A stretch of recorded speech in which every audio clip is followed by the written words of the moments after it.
Bismillahirrahmanirrahim. Assalamualaikum warahmatullahi wabarakatuh.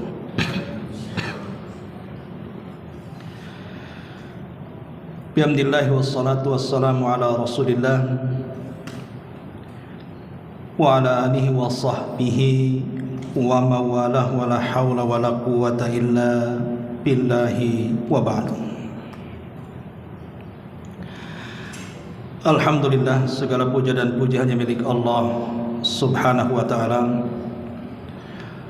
Salawat dan juga salam kita hadiahkan kepada Rasul kita Nabi besar Muhammad sallallahu alaihi wa ala alihi wasallam.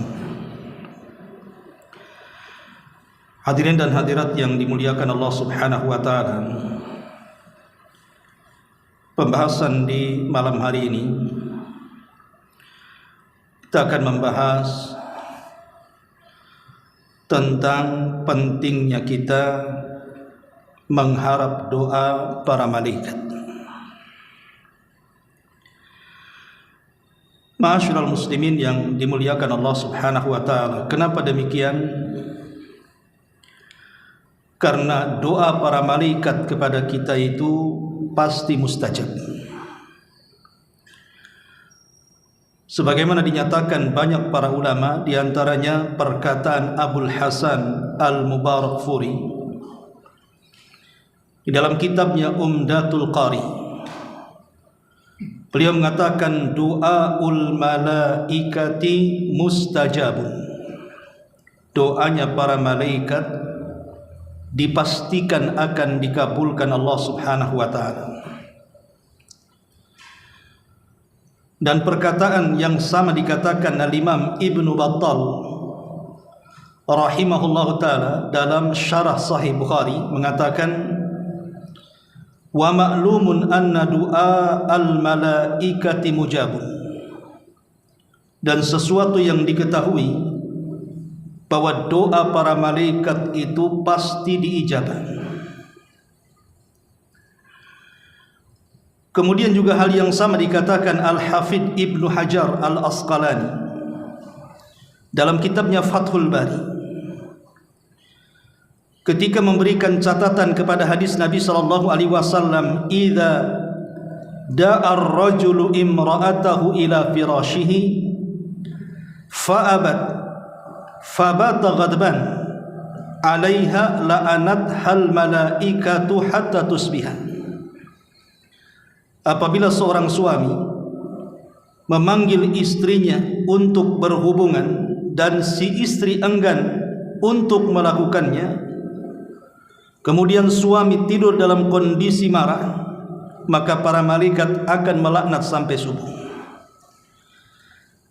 Kata Al-Hafidh Ibnu Hajar mengambil perkataan Ibnu Abi Hamzah dalam kitabnya Fathul Bari, mengatakan fihi dalilun ala qabuli du'ail malaikati min khairin aw syarrin likaunihi sallallahu alaihi wasallam khawwafa bidzalik. Dalam hadis ini ada dalil tentang doa-doa para malaikat itu akan dikabulkan, baik doanya baik atau doanya tidak baik. Karena Nabi sallallahu alaihi wasallam menakut-nakuti dengan perkara itu kepada para wanita yang enggan untuk melayani suaminya, ditakut-takuti dengan doa para malaikat yang merupakan laknat, menunjukkan bahwa doa para malaikat itu mustajabah, akan dikabulkan Allah subhanahu wa ta'ala. Ma'asyiral muslimin yang dimuliakan Allah subhanahu wa ta'ala, dari sinilah pembahasan kita akan mulai. Karena betapa mustajabnya doa para malaikat, maka sudah selayaknya bagi kita kaum muslimin mengharap doa-doa mereka. Lalu amal apa saja yang bisa mendatangkan doa para malaikat kepada kita? Sebelum itu kita jelaskan, hubungan para malaikat dengan kita manusia itu sudah terjadi sejak zaman Nabi Adam alaihi salatu wassalam diciptakan. Ketika Allah subhanahu wa ta'ala hendak menciptakan Adam alaihi salatu wassalam, para malaikat mengatakan kepada Allah Subhanahu wa taala, ataj'alu fiha man yufsidu fiha wa yasfikud dima. Ya Rabb, apakah engkau akan menjadikan makhluk berupa manusia ini adalah makhluk yang akan merusak di bumi dan akan menumpahkan darah? Maka Allah Subhanahu wa taala katakan, inni a'lamu ma la ta'lamu. Aku lebih paham tentang ciptaanku dari kalian. Sejak itulah hubung kait para malaikat dengan manusia berjalan. Terlebih ketika Allah Subhanahu wa taala memasukkan ruh ke dalam Adam, Allah Subhanahu wa taala merintahkan para malaikat untuk sujud. Allah katakan, fa idza sawaituhu wa nafakhtu fihi min ruhi faqa'u lahu sajidin. Apabila sudah kusempurnakan ciptaan Adam, kemudian kumasukkan ruh ke dalam Adam, segeralah kalian sujud kepada Adam. Maka saat itulah ketika Adam betul-betul hidup dengan jasad dan ruh, semua para malaikat sujud kepada Adam. Wa idh qala rabbuka lil malaikati isjudu fasajadu. Ketika Allah Subhanahu wa taala berfirman, dan ingatlah ketika Rabbmu berfirman, sujudlah kalian kepada Adam, maka semua para malaikat sujud kepada Adam alaihi salatu wassalam. Lah sejak itu sampai hari ini, bahkan sampai kiamat dibangkitkan, hubungan para malaikat dengan manusia akan senantiasa terjalin. Mulai daripada alam ruh, di mana para malaikat mengambil salah satu ruh dari alam ruh, kemudian dimasukkan ke dalam janin manusia, dan menjadilah janin itu hidup. Kemudian mereka merawatnya sampai kemudian janin itu menjadi bayi dan terlahir ke dunia.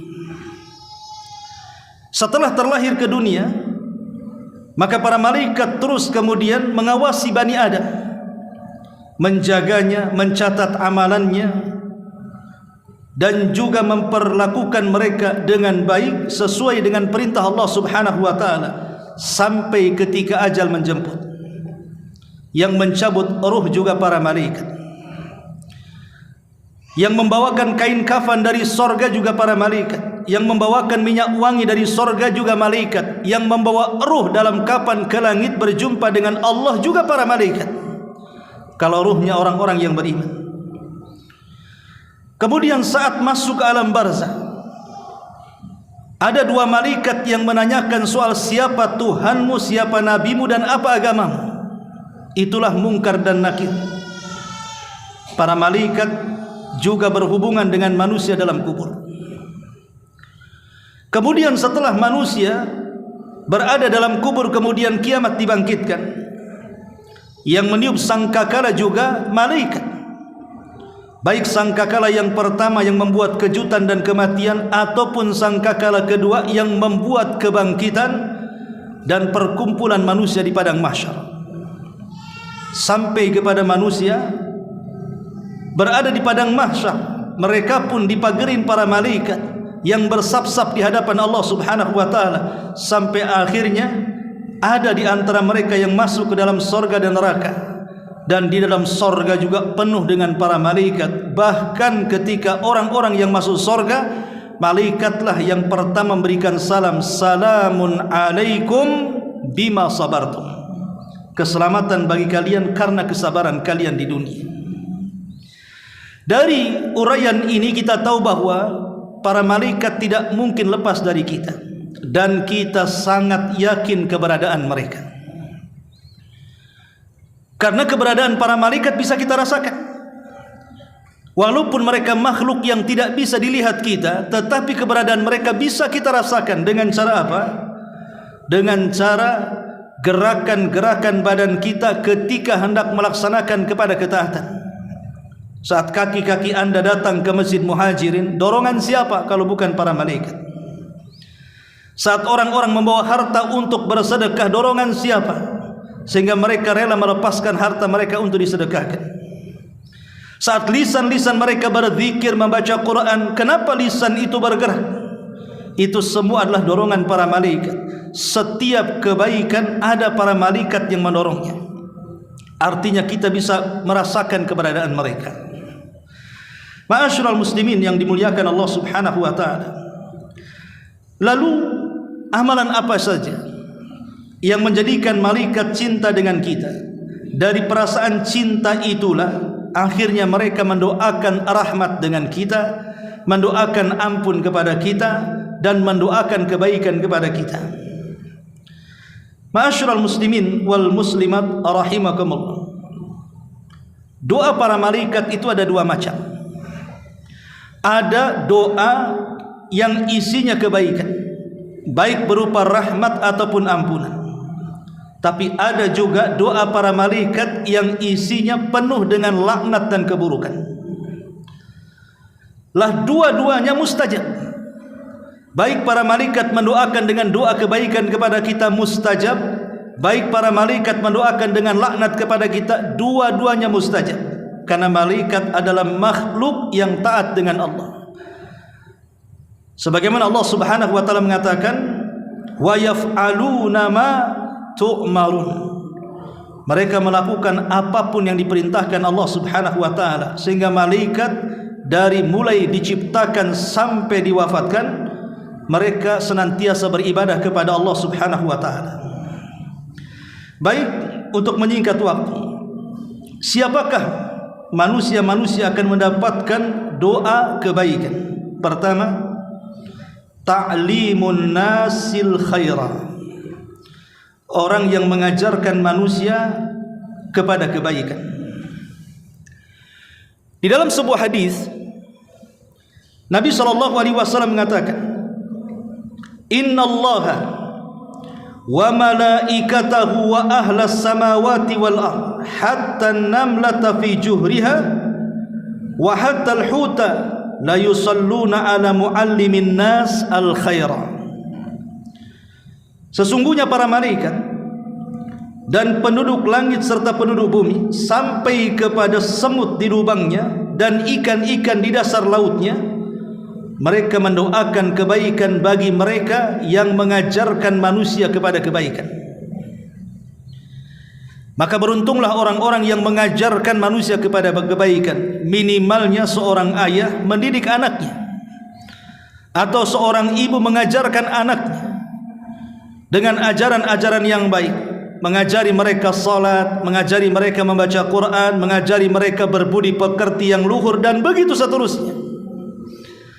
Atau mungkin guru-guru yang mengajar di sekolah-sekolah, yang mengajarkan pendidikan yang baik kepada anaknya, ataupun mungkin para ulama, para ustadz, para kiai yang mengajak umat untuk berbuat baik, semuanya akan didoakan para malaikat dengan kebaikan.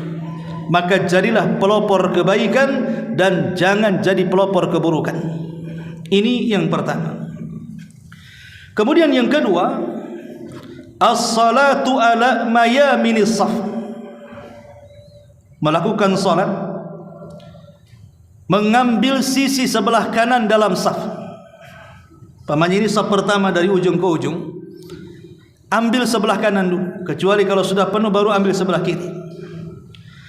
Nabi SAW mengatakan, Innallaha wa malaikatahu yusalluna ala mayaminis sufuf. Sesungguhnya Allah Subhanahu wa taala dan para malaikatnya, mereka mendoakan kepada orang-orang yang berada di sebelah kanan saf. Jadi kalau seandainya orang masbuk, kemudian ada orang yang sholat sendirian dan kita hendak menjadikan dia imam kita, jangan ngambil posisi sebelah kiri, tapi ambil posisi sebelah kanan. Karena para malaikat akan mendoakan kebaikan bagi orang-orang yang mengambil saf sebelah kanan. Ini yang kedua. Kemudian yang ketiga, as-salatu fi safil awal. Orang yang mengambil posisi di saf pertama dalam salat. Nabi SAW mengatakan, Innallaha wa malaikatahu yusalluna ala saffi al-awwal wal muadzin yaghfiru lahu mada sautihi.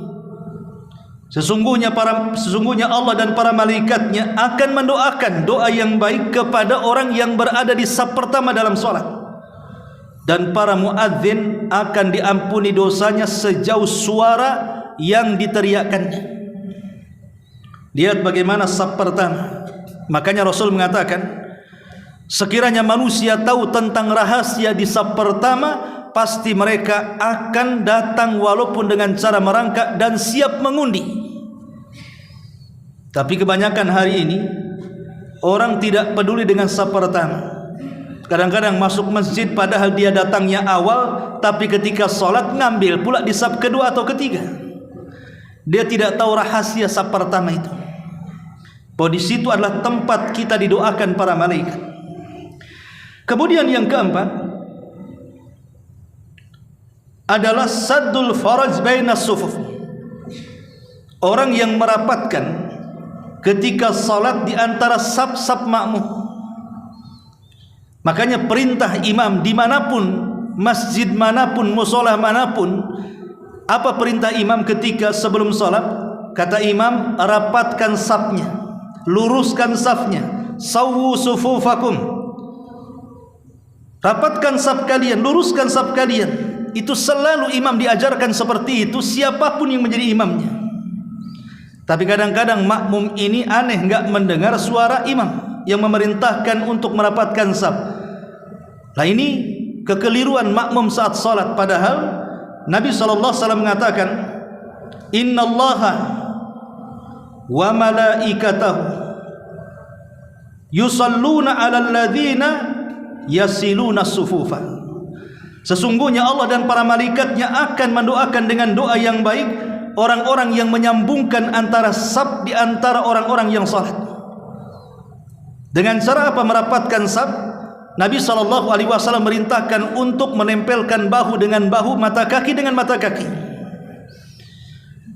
Ini yang keempat. Kemudian yang kelima, aklu akalatis sahari. Tidak mengabaikan makan sahur bagi orang-orang yang berpuasa. Entah puasa yang bentuknya harian seperti Daud, entah puasa yang bentuknya pekanan seperti Senin Kamis, entah puasa yang bentuknya bulanan seperti Ayyamul Bid, atau mungkin yang bentuknya tahunan seperti puasa Arafah, ataupun mungkin puasa di bulan Muharram, dan begitu seterusnya. Rasul mengatakan, innallaha wa malaikatahu yusalluna 'alal mutasahhirin. Sesungguhnya Allah dan para malaikatnya akan mendoakan doa kebaikan bagi mereka yang mau bangun untuk makan sahur ketika berpuasa. Kemudian yang keenam, intidarus salati ba'da salati. Menunggu salat setelah salat. Namanya tadi salat maghrib, tidak pulang karena menunggu salat isya. Dia tetap duduk di masjid. Kata Nabi SAW dalam sebuah hadis, salatul rajuli fi jama'atin tazidu ala salatihi fi baitihi. Salatnya seseorang berjamaah itu lebih baik dibandingkan salatnya sendirian dalam rumah. Sampai kepada fa idza dakhala al masjid kana fi salatin ma kanatis salat tahbisuhu wa tusallil malaikatu alaihi madama fi majlisihi alladhi yusalli fihi. Maka barang siapa yang masuk masjid kemudian dia senantiasa tidak bergerak setelah melaksanakan solat karena menunggu solat berikutnya, maka para malaikat akan mengatakan, Allahumma gfir lahu, Allahumma arhamhu, Allahumma tub alaihi ma lam yu'dha fihi au yahdutsu fihi. Ya Allah, ampuni orang ini, ya Allah rahmati orang ini, ya Allah hapuskan kejahatannya, keburukannya dan dosa-dosanya. Lihat bagaimana para malaikat mendoakan orang-orang yang hanya duduk menunggu solat setelah solat dengan doa kebaikan. Kemudian yang nomor 7, iyadatul marid, mengunjungi orang yang sakit. Mengunjungi orang sakit satu di antara hak seorang muslim. Kata Nabi SAW, hakul muslim ala muslim sittun. Hak seorang muslim kepada muslim yang lainnya itu 6 perkara. Salah satunya adalah mengunjungi orang sakit. Dan Rasul mengatakan, ma min muslim ya'udu musliman illa yab'atsullahu ilaihi sab'ina alfa malakin yusalluna alaihi fi ayyi sa'atin nahari hatta yumsiyah wa fi ayyi sa'atil laili hatta yusbiha. Kata Nabi SAW, tidaklah seorang muslim mengunjungi muslim yang lainnya. Artinya ada saudaranya yang muslim sedang sakit, kita mengunjungi dia, kecuali Allah akan kirim 70.000 malaikat. Bayangkan 70.000 malaikat, ini bukan sedikit. Untuk apa 70.000 malaikat ini? Untuk mendoakan kebaikan pada jam-jam berapa saja ketika di siang hari kita berkunjung, atau pada jam-jam berapa saja ketika di malam hari kita berkunjung. Maka jangan sia-siakan doa malaikat sebanyak 70.000 malaikat mendoakan kita. Ini kesempatan. Boleh jadi mungkin yang sakit tetangga kita, yang sakit teman kita, apakah dia terbaring di rumah atau di rumah sakit. Maka kalau kita datang mengunjungi orang-orang yang sedang sakit itu, mereka mendapatkan doa para malaikat sebanyak ini, 70.000 malaikat. Kenapa sedemikian tingginya pahala orang-orang yang mengunjungi orang sakit? Karena kunjungan kita kepada orang sakit itu membawa pengaruh positif kepada orang sakit. Orang sakit ini terkadang sakitnya biasa, tidak terlalu parah, tetapi ketika tidak ada yang berkunjung kepada dia, yang sakit itu bukan penyakitnya. Terkadang yang sakit itu kenapa keluarganya, kenapa kawannya tidak datang mengunjunginya. Makanya ketika kemudian kita mengunjungi orang sakit, mereka senang, karena mereka berhajat kepada doa-doa kita. Makanya disunnahkan kalau kita mengunjungi orang sakit, kita mendoakan kesembuhan. Lah kesembuhan ini datang dari mana saja. Bisa dari obat yang dokter berikan, bisa dari perawatan yang perawat berikan, atau boleh jadi dikarenakan sebab doa kita kepadanya. Jadi mengunjungi orang sakit juga berperan kesembuhan dia. Salah satunya doa yang kita harapkan kesembuhan kepada saudara kita yang sakit itu. Makanya ini juga kenapa orang-orang yang mengunjungi orang sakit itu mendapatkan banyak doa para malaikat. Kemudian yang nomor 8, alladzina yusalluna 'alan nabi sallallahu alaihi wasallam, orang-orang yang senantiasa bersalawat kepada Nabi sallallahu alaihi wasallam. Nabi mengatakan, ma min 'abdin yusalli alayya illa sallat alaihi al-malaikah ma dama yusalli alayya falyaqulil 'abdu min dhalik falyaqil abdu min dhalik au liyukthir. Kata Nabi SAW, tidaklah seorang hamba bersolawat kepadaku, kata Nabi, kecuali para malaikat akan mendoakan dia kebaikan kepadanya selama dia terus lisannya bersolawat. Maka silahkan sedikit solawat atau banyak solawat. Tentu kita memilih yang banyak solawat, karena makin banyak solawat kita kepada Nabi SAW, maka makin banyak para malaikat yang mendoakan kebaikan kepada kita.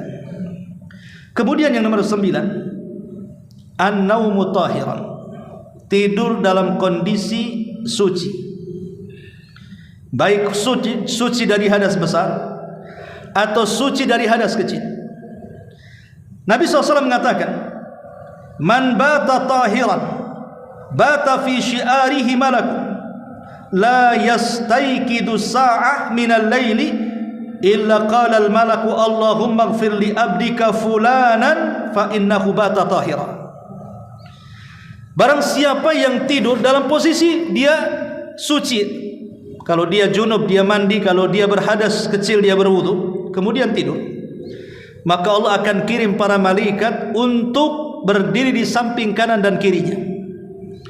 Setiap dia terjaga ataupun bergerak ke samping kiri atau ke kanan, maka para malaikat di samping kiri ke kanan itu akan mengatakan dan berdoa, ya Allah ampuni hambamu ini, ya Allah ampuni hambamu ini karena dia tidur dalam posisi suci.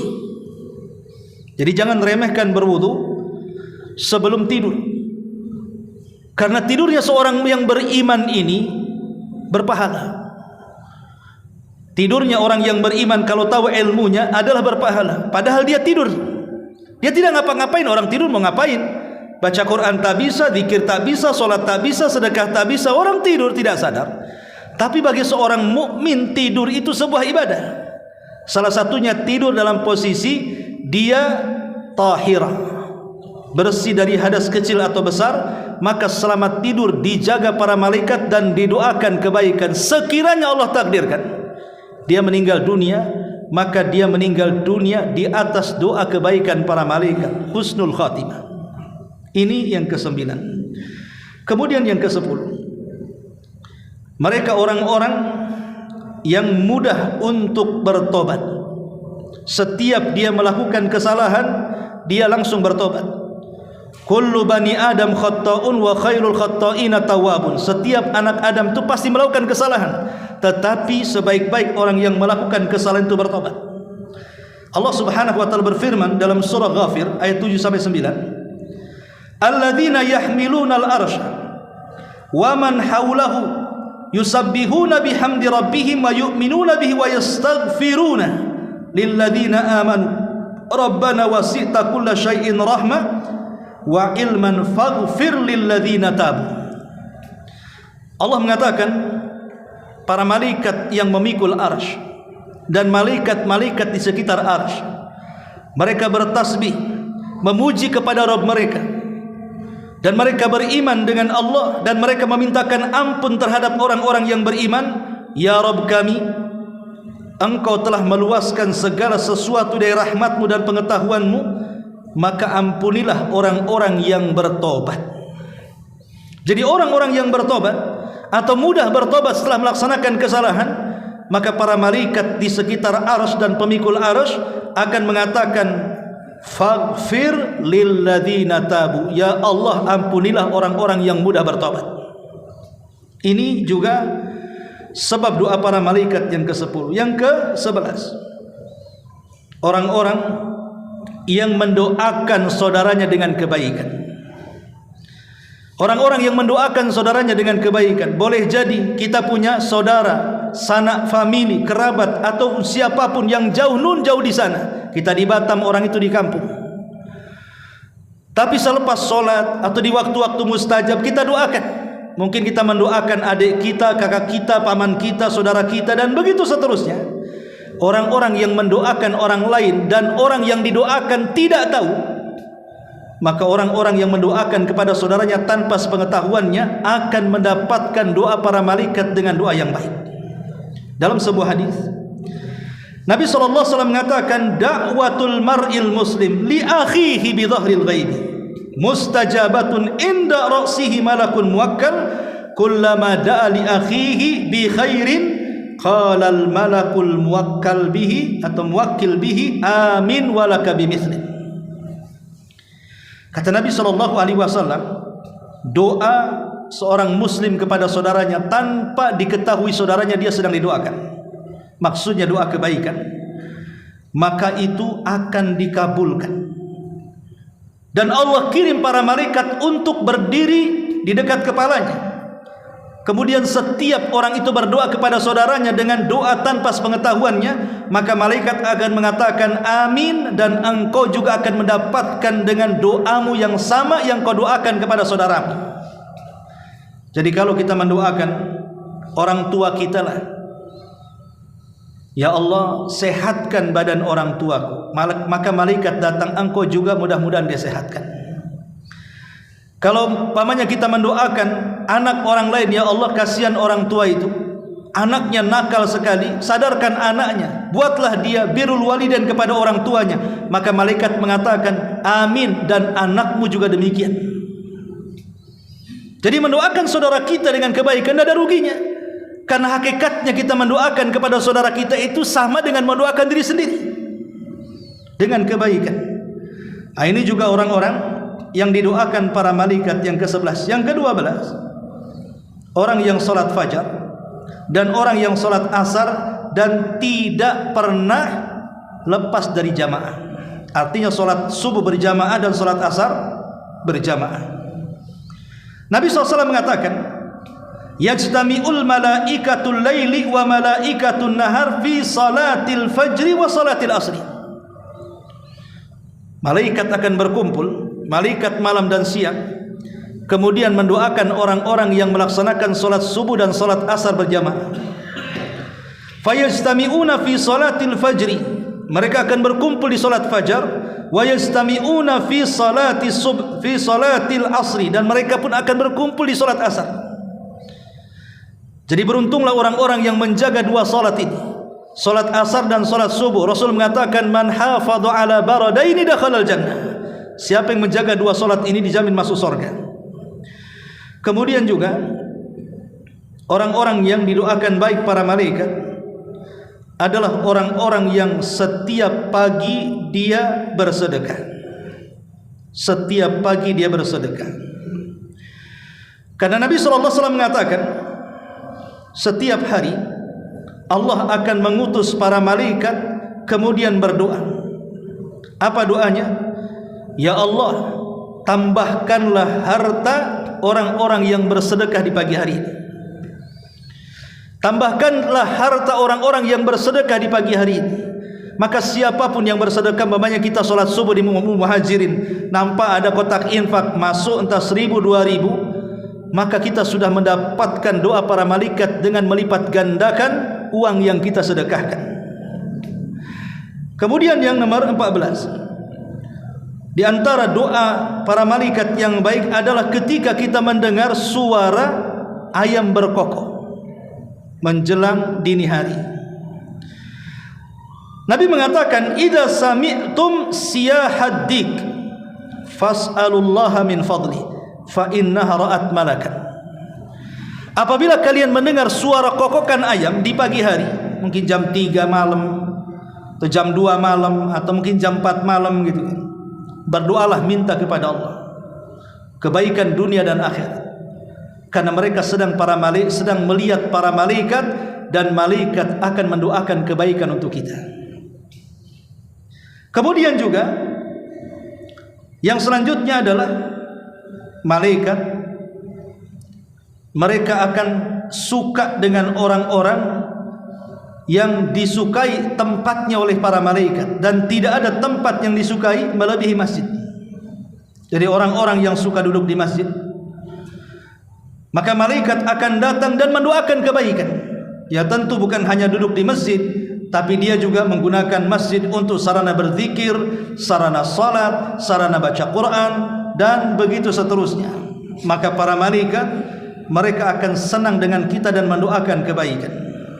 Dan yang terakhir, tentunya para malaikat akan mendoakan kita bagi orang-orang yang mencintai para malaikat. Kita tidak memusuhi malaikat, kita cinta dengan para malaikat. Maka siapapun yang mencintai para malaikat Allah, maka malaikat juga akan mendoakan kebaikan. Tapi siapapun yang membenci para malaikat, maka sama dengan bermusuhan dengan Allah Subhanahu wa ta'ala. Dan itu digambarkan di dalam Al-Quran ketika orang-orang Yahudi, mereka datang kepada Nabi SAW, siapa yang menghabari kamu tentang wahyu? Maka Rasul mengatakan Jibril. Maka kata orang-orang Yahudi, aku tidak suka dengan Jibril. Kukira yang mendatangi kamu adalah Mikail yang senantiasa membawa hujan itu. Maka kemudian Allah Subhanahu wa ta'ala turunkan kepada Nabi SAW mengancam siapapun yang membenci Jibril, Mikail, Israfil, dan malaikat-malaikat yang lainnya, maka mereka adalah musuh Allah Subhanahu wa ta'ala. Ma'asyiral muslimin yang dimuliakan Allah, dan banyak lagi. Ini salah satu bentuk contoh doa kebaikan para malaikat kepada kita. Tapi jangan salah, tadi saya sudah katakan di awal, tidak semua malaikat itu mendoakan kebaikan kepada kita. Ada juga para malaikat itu yang diutus oleh Allah Subhanahu wa ta'ala untuk mendoakan keburukan kepada kita.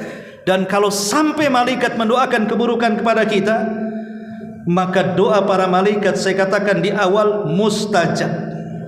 Kalau dia sudah mendoakan keburukan kepada kita, yakinlah bahwa doa-doa para malaikat itu akan mustajab.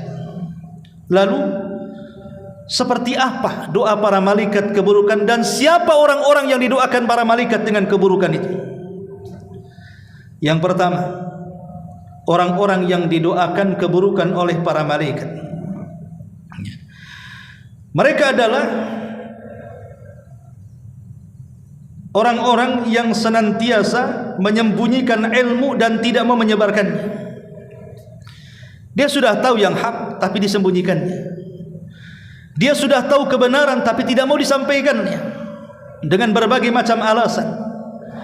Maka orang-orang yang menyembunyikan kebenaran dan tidak mau mengungkapkan dan mengajak manusia kepada kebenaran, maka mereka adalah orang-orang yang didoakan buruk para malaikat. Allah mengatakan dalam Al-Baqarah 159, innal ladzina yaktumuna ma anzalna minal bayyinati wal huda min ba'di ma bayyanahu lin-nasi fil kitab ulaika yal'anuhumullahu wa yal'anuhumul la'in. Orang-orang yang menyembunyikan apa yang kami turunkan dari keterangan dan petunjuk setelah kami jelaskan kepada manusia di dalam Al-Quran, mereka sembunyikan, maka mereka orang-orang yang dilaknat Allah dan para malaikatnya. Ayat ini turun kepada orang-orang Yahudi di zaman Nabi. Jadi ada seorang Yahudi berzina, harusnya dirajam. Tetapi kemudian ada salah satu tokoh Yahudi mengatakan, dalam Taurat kami tidak ada hukum rajam. Kata Nabi SAW, kalau begitu datangkan Taurat, bacakan di hadapan. Maka tokoh Yahudi ini kemudian mengambil Taurat dan membacakan Taurat di hadapan Rasul. Ketika sampai kepada ayat rajam, dia tidak mau membacanya, sengaja menutupi dengan jempolnya. Kebetulan di samping Nabi SAW ada tokoh Yahudi yang sudah masuk Islam, namanya Abdullah ibn Salam. Kata Abdullah ibn Salam, angkat jempolmu, baca bacaan yang dibalik jempolmu itu. Akhirnya diangkat jempolnya, kemudian dibaca, rupanya ada ayat rajam dalam Taurat itu. Maka turunlah ayat ini. Orang-orang yang menyembunyikan apa yang Allah turunkan, mereka akan dilaknat Allah dan para malaikatnya. Maka katakan yang hak dengan hak, yang batil dengan batil. Jangan menutupi yang hak dengan kebatilan atau sebaliknya. Ini yang pertama. Kemudian yang kedua, mereka adalah orang-orang yang suka mencaci maki para sahabat, melaknat para sahabat, seperti orang-orang Syiah. Mereka mengatakan bahwa sepeninggal Nabi SAW tidak kurang dari 10 yang selamat, lainnya murtad. Bahkan mereka mengatakan Abu Bakar itu kafir, Umar itu kafir, dan melaknat keduanya saat berdoa kepada Allah Subhanahu wa taala, mengatakan Allahumma la'an li sanamai Quraisy. Ya Allah, laknatlah kepada dua berhala Quraisy ini. Maksudnya Abu Bakar dan Umar, orang yang mencela para sahabat. Maka Nabi SAW mengatakan, barang siapa yang mencela sahabatku, man sabba ashabi fa alaihi laknatullah wal malaikatu wan nasu ajmain. Siapa yang mencaci maki para sahabat, dia berhak mendapatkan laknat Allah, laknat para malaikat, dan laknat manusia semuanya. Ini yang kedua. Yang ketiga, orang-orang yang akan dilaknat para malaikat adalah man awa muhditha, orang yang melindungi orang jahat. Dan ini juga nasihat kepada mereka yang berprofesi sebagai lawyer, sebagai pengacara. Terkadang pengacara ini tahu dia sebagai lawyer bagi kliennya, dan dia tahu kliennya ini orang jahat. Tapi karena hanya ingin kehidupan dunia, dia pun rela kemudian memanipulasi dengan mendatangkan bukti-bukti palsu sehingga menyelamatkan dari kejahatannya. Ini sama melindungi orang jahat. Hati-hati bagi orang-orang yang berprofesi lawyer ini. Jangan Anda lindungi orang-orang jahat, karena mereka pantas mendapatkan balasannya. Makanya Nabi SAW mengatakan, man awa muhditha fa alaihi laknatullah wal malaikati wan nasi ajmain. Siapa yang melindungi orang jahat, maka dia berhak mendapatkan laknat Allah, laknat para malaikat, dan laknat manusia secara keseluruhan. Kemudian yang keempat, orang-orang yang suka mengancam saudaranya dengan senjata.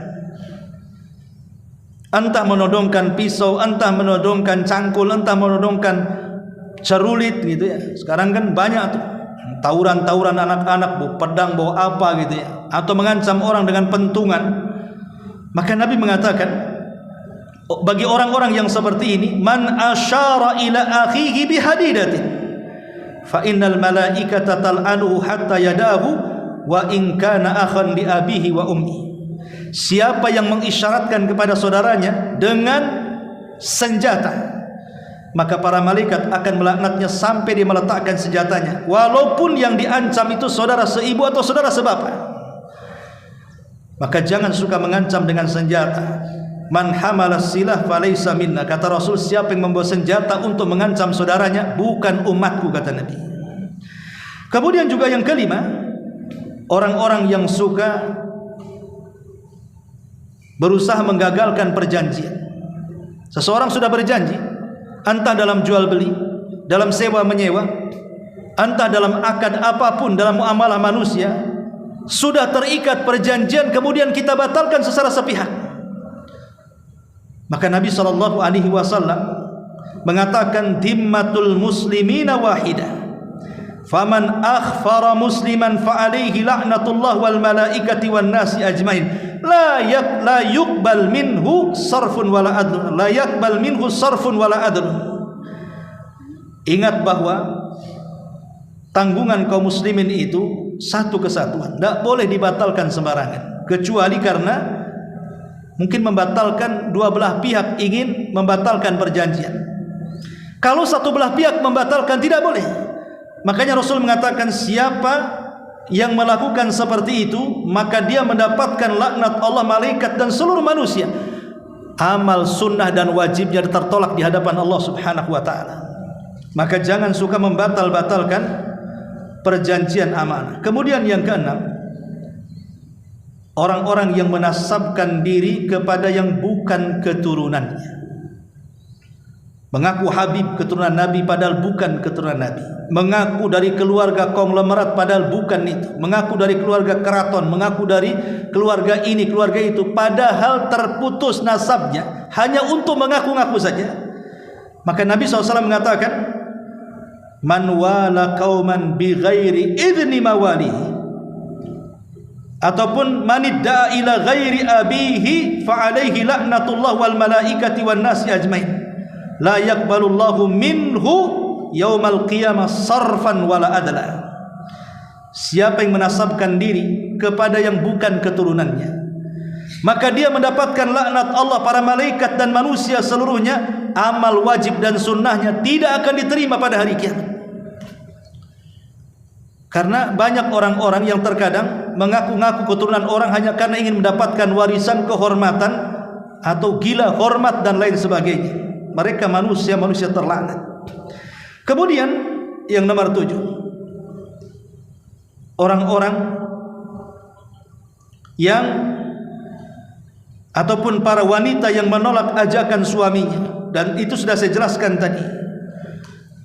Para istri yang menolak ajakan suami di malam hari, maka mereka adalah wanita-wanita terlaknat di sisi para malaikat sampai subuh.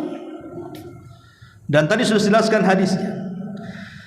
Kemudian juga yang selanjutnya, orang-orang yang dilaknat para malaikat, mereka orang-orang yang berkhianat kepada pasangannya. Berkhianat macam-macam, entah suami yang berkhianat atau istri yang berkhianat. Maka ulama mengatakan mereka juga masuk kepada orang-orang yang dilaknat oleh para malaikat. Termasuk juga orang-orang yang berusaha menghalang-halangi orang untuk melakukan syariat Allah Subhanahu wa ta'ala.